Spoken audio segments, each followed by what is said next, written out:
I want to start kind of at the beginning of this particular journey, this particular chapter in your life.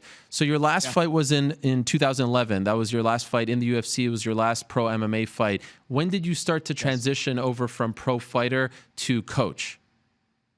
So I have always taught martial arts, and I've always like how would you say this? Like I came up through like not quite like the first crop of guys, right? But the second crop maybe, where we were coaching each other all the time. Like I traveled to Japan. I was coach Dwayne Ludwig. I went to a bunch of his strike force fights.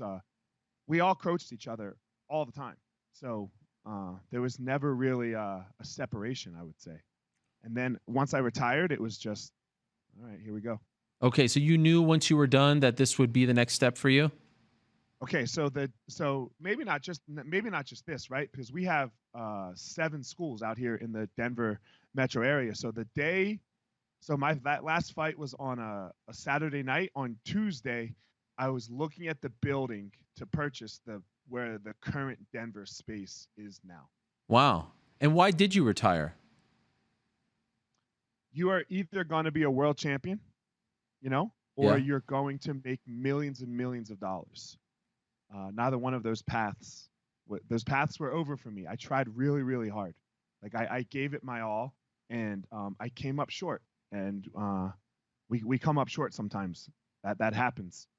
And what are you going to do? You have to take the lessons from your attempts and your shortcomings, and you have to move that to whatever is the next chapter of your life.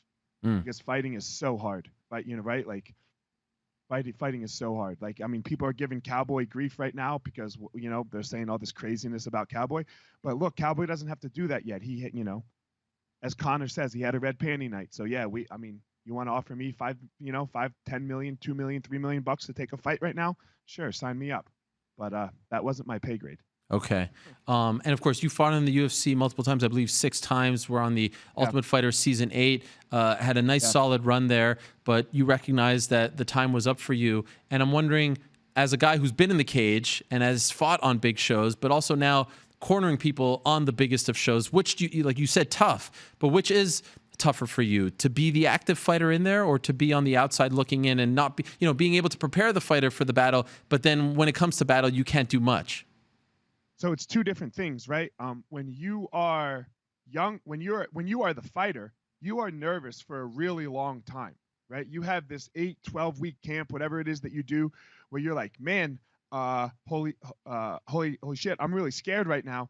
And so you're used to that, and you're kind of used to the nerves. So like, there's that hard part of it, but then there's but as the coach, you're not really that nervous until boom, Okay. walk.